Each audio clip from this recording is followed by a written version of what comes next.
Hurricane Sandy crashing on shore, winds now at 90 miles per hour, and this storm is so big, so vast, 60 million Americans will feel its power. Tonight, our extreme weather team is all over the storm zone, ready to report. So let's go straight to ABC's meteorologist Ginger Zee, who is right in the bullseye as the storm is hitting the shore now in Atlantic City, New Jersey. Ginger. We're essentially inside the storm, Diane. It is just to our south, and we're easily getting into some of the worst gusts, 60 to even 74 miles per hour, that threshold of hurricane force, one of the worst storms that has ever hit Atlantic City. This city is basically underwater. Water from the ocean, water from the bays, it is everywhere. This is the storm that we forecasted, and then some. It is chaos along the Jersey Shore. The superstorm battering the barrier islands. In the crosshairs, Atlantic City. The road into this seafront town is completely submerged. Damage started early, massive chunks of boardwalk littering the streets. Street after avenue after cul-de-sac, inundated.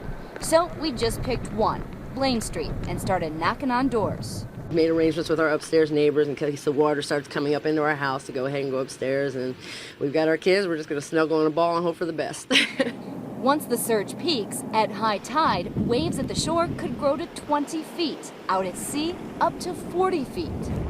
You gotta take a look at this. All the winds have picked up, and this is what happens. Debris like pieces of the boardwalk have come for 3 blocks. That's the ocean back there. Huge waves crashing up and over. Did you see that one?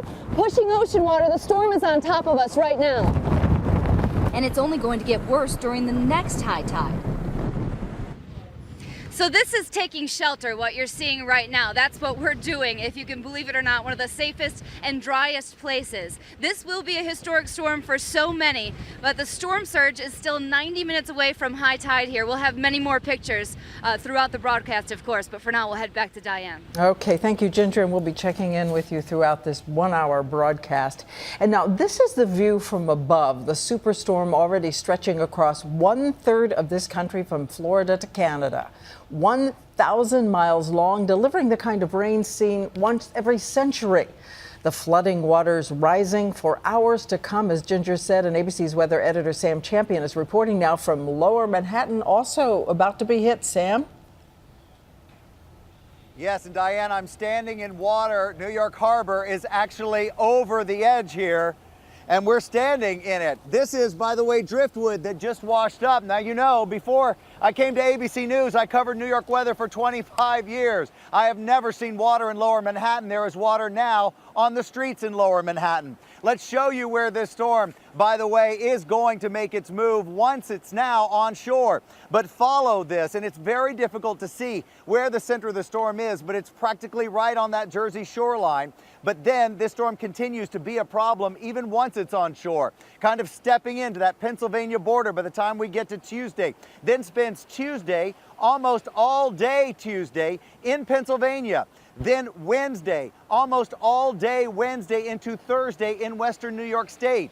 Each one of those areas will have tropical storm force wind gusts and still some heavy rain and flooding to be delivered with this storm. And it was an amazing little surprise that Sandy had in store for us when at the very last minute, almost like sprinting for the finish line, Sandy made a motion straight for the Jersey shoreline, almost doubling its speed. The East Coast is being pummeled with the power of a record-breaking superstorm. Oh my God, it's washing everything away!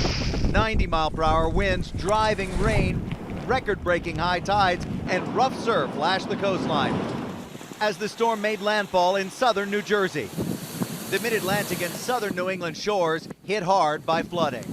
Water lapping at the doors and sea foam piled up high on the boardwalk in Seaside Heights.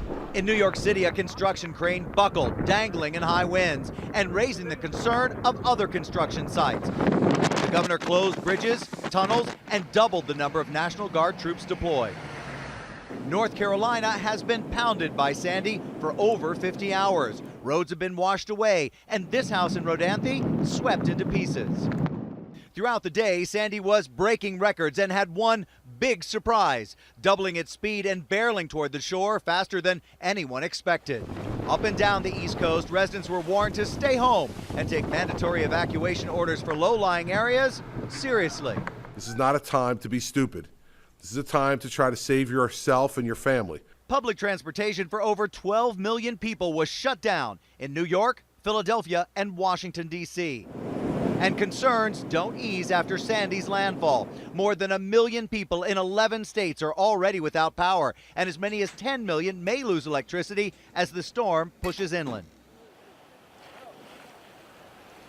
This is a record surge of water, Diane, that we're witnessing right now. If you could see on the other side of New York Harbor, one of the superlatives is the largest storm surge ever in Sandy Hook, New Jersey, right over there at just about 8 feet. And now this water is rushing over the edge of lower Manhattan. And if you think this storm was just a New Jersey coast wind maker, yes, those winds were about 90 miles per hour on the shore there, but we also had an 86 mile per hour wind gust as far north as the Rhode Island coast. Diane? Okay, Sam, we'll be checking back in with you as well. And now we go to Rehoboth Beach, Delaware. As you heard Sam say, an estimated 10 million people are at risk of losing power.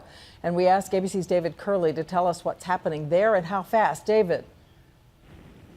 Good evening, Diane. You can take a look at some of these waves back here. It is an angry, angry ocean that is coming, and it was going to be up on this boardwalk here in Rehoboth Beach. But I want to tell you about the one thing that we've been keeping an eye on, and it's this lamppost right here. And these lights are still on, still electricity. There are about $1.25 million people without power already.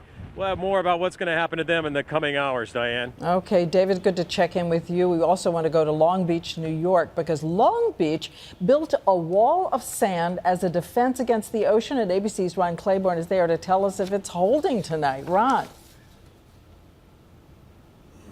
Well, good evening, Diane. That wall of the sand berm that they built all along this shore here, it held out for quite a while, but if you look over my shoulder here, it is all now but obliterated. The pounding surf and the rising tide just took it out. The erosion, the wind, it is gone, and now water is flowing from the beach here into the city of 35,000, this suburb of New York City. They're expecting a storm surge of somewhere between 4 and 8 feet. It is possible this entire low-lying barrier island will be overflowed with water in the next 12 hours or so.